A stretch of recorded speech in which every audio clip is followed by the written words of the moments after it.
أهلا وسهلا ومرحبا بكم معنا في وصفة جديدة. اليوم بغيت نشارك معكم طريقتي في إعداد طبق الكسكس، طبق الشهير المغربي العالمي اللي كيتميز به المغرب ديالنا. بغيتكم تكتشفوا معايا بعض الحيل أو بعض التقنيات باش يجي السكسو ديالكم لذيذ والمرقة ديالو تكون خاطرة يعجب أفراد العائلة ديالكم وبصحتكم وراحتكم. وبقاو معنا للأخير باش تعرفوا المقادير وطريقة التحضير. كناخد السكسو ديالنا، انا كناخد هذا الشكل هذا دريا متوسط، كنديروه في كسعه ديالنا، كندهنوه بشويه ديال الزيت، غير شويه ديال الزيت، كنبسبسوه مزيان. من بعد كنرشوه بالماء،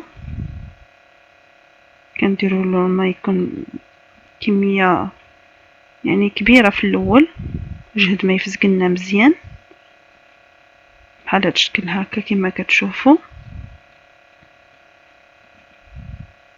كنصوبوه بيدينا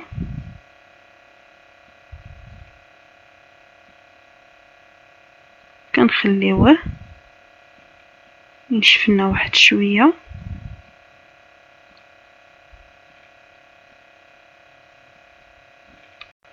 هنا كناخد كوكوط كنوضع فيها اللحم، انا خديت هنا كيلو ديال اللحم.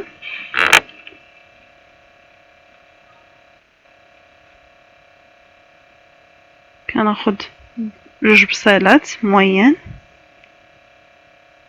كنقطعهم هكا مسنفين بهذه الطريقه هكا. ثم كنضيف الحمص، ما كندير كميه كبيره،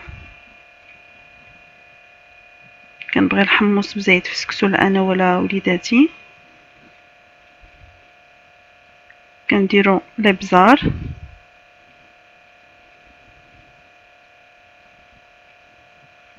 سكينجبير،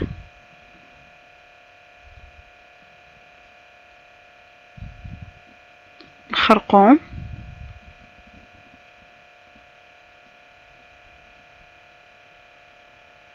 ومليحه على حسب الذوق.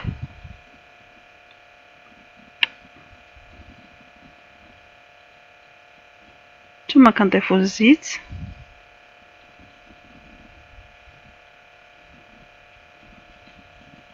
كنزيدوا الماء جهد ما يتغطى لنا هادشي ديالنا ويطيب فيه. غنشدو على هادشي ديالنا في كوكوط ونخليوه يطيب. دابا ناخد طنجرة ديال السكسو ونضع فيها بصله مشلضه كبيره،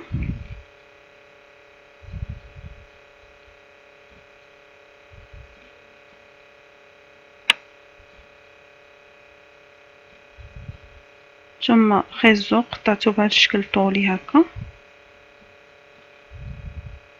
انا كندير الخضره بزايد، يعني تقريبا كيلو من كل نوع د الخضره. ثم نوضع اللفت حتى هو بهذا الشكل طولي، يعني كنديروا الخضره اللي كتحتاج الطيابيه الاولى. كنضيفوا الابزار، سكينجبير، الخرقوم والملحه على حسب الرغبه. ثم الزيت، الأحسن أنكم تضيفوا زيت بلدية أو زيت رومية وبلدية تخلطوهم. ثم الماء نغطيو بهاد الخضيره ديالنا. الأحسن هاد الطريقة هادي باش كيطيب لنا السكسو ديالنا دغيا، كنقسمو اللحم مع هدا وما كيتفرتناش ديك اللحم في وسط الخضره. نضيفو الماء. دابا هنا كناخد الكسكاس ديالي باش نصيحه الا بغيتو ما يلصقلكمش السكسو في هاد الكسكاس، كدهنوه بشويه ديال الزيت بحال هاد الطريقه هكا.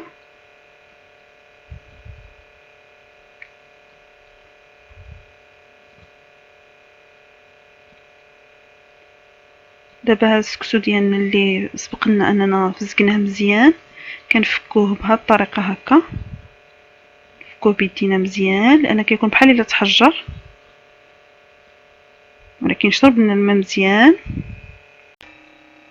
هنا انا كندير نوع تاني ديال السكسو، كندير جوج. هاد السكسو هذا ديال القمح ولا ديال الزرع، كناخد نص كيلو منه.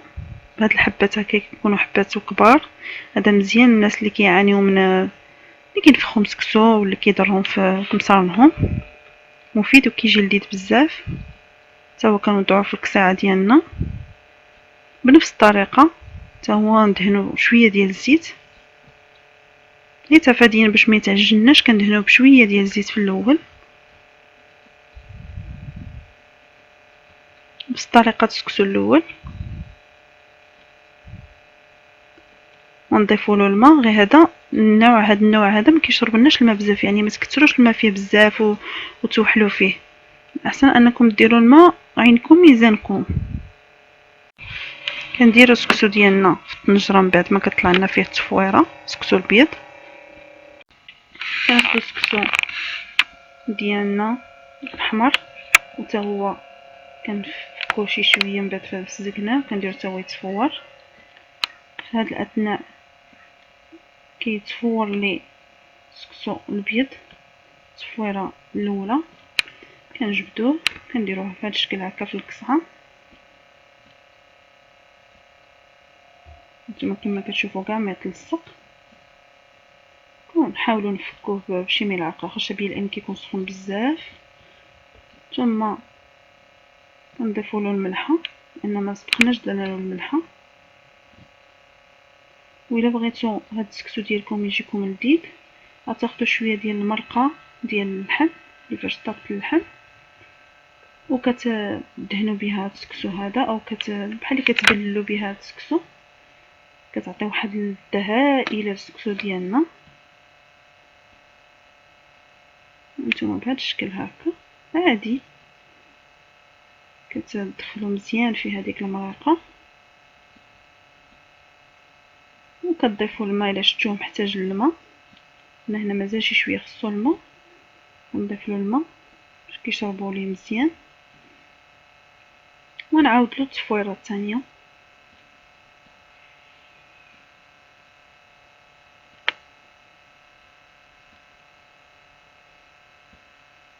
ونغطي عليه بحال العاده. دابا بالنسبه للخضيره ديالنا نقلبوها واش طابت. بالنسبه للفت بدا يدخلوا الطياب،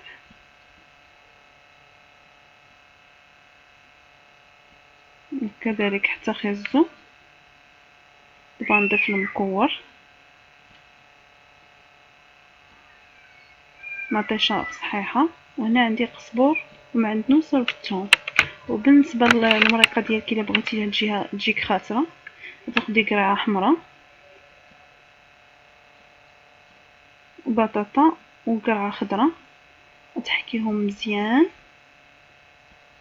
هكاك رقيقه وكتضيفيهم. بالنسبه للسكسو ديالي ديال الزرع كنزولو المره الثانيه، يعني تفور دابا التفويره الاولى كنديرو في الكسعه ديالنا، كنضيفو له الملحه، كنضيفو له الماء، كنحاولوا نفكوه بيدينا باش ما يبقاش فيه ديك الكويرات وما يجيش معجن. بالنسبه للماء الا لقينا انه محتاج الماء، اذا كان كافي صافي ما نزيدوهش الماء. نستمروا بهذه الطريقه حتى كيتفكونا لي الكويرات كلهم.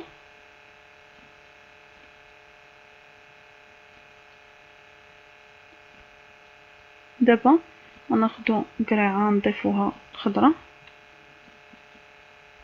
ديك المرقه ديالنا، من بعد بطاطا هادو ما كيحتاجوش الطياب كنضيفهم حتى الاخير.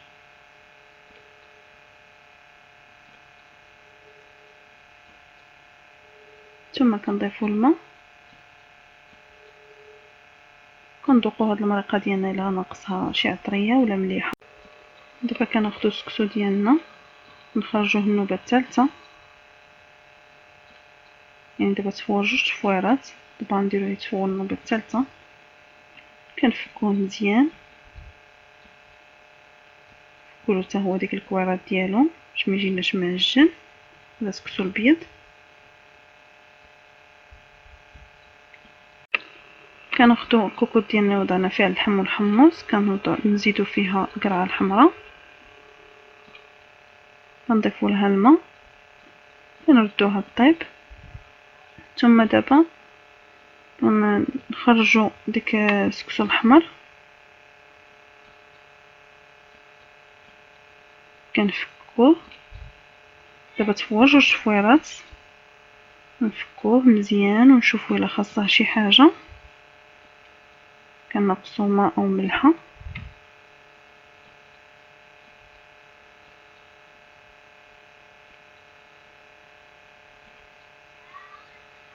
مزيان باش ما يجيناش معجن.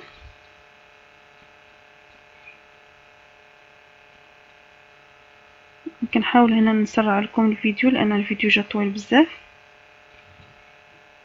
كتشوفوا لقطات مزروبين، المهم تاخدوا فكره.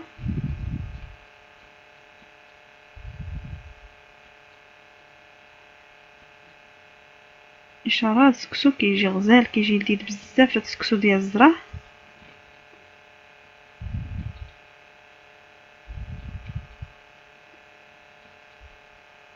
ثم كنردوه دابا يتفور المره الاخيره، المره الثالثه. انا السكسو ديما كنديرو 3 تفويرات باش كيجي طايب مزيان ما كينفخش في مصارن.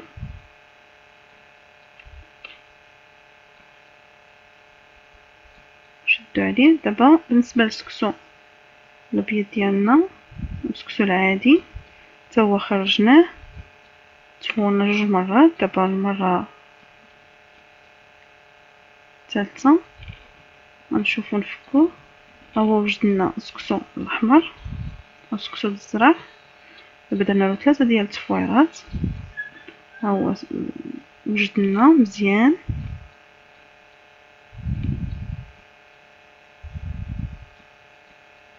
نخليوه.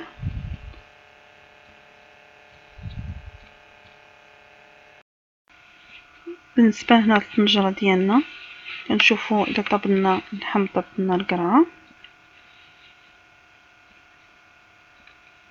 طيبين.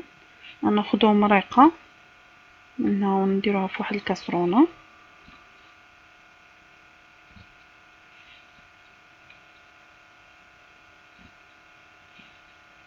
ونضيفو عليها الزبيب، نسبق ليه في الزكتو.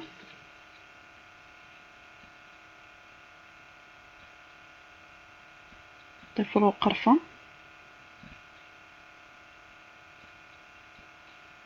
ثم السكر،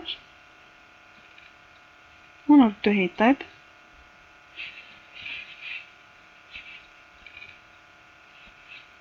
وها هو السكسو ديالنا وجد كما كتشوفوا، شكله كيشهي. واش غنقول لكم، مذاق رائع. كنتمنى انكم تجربوه بهذه الطريقه وردوا عليا الخبر. انا كنقدمو بجوج الاصناف ديالو، يكون واحد واش ما كيبغي. كنتمنى انكم تجربوا هذه الطريقه وهذه التقنيات الى عمركم ما جربتوهم. غايه في اللذه وفي الروعه، وبصحتكم وراحتكم وشهيه طيبه الى وصفه قديمه ان شاء الله.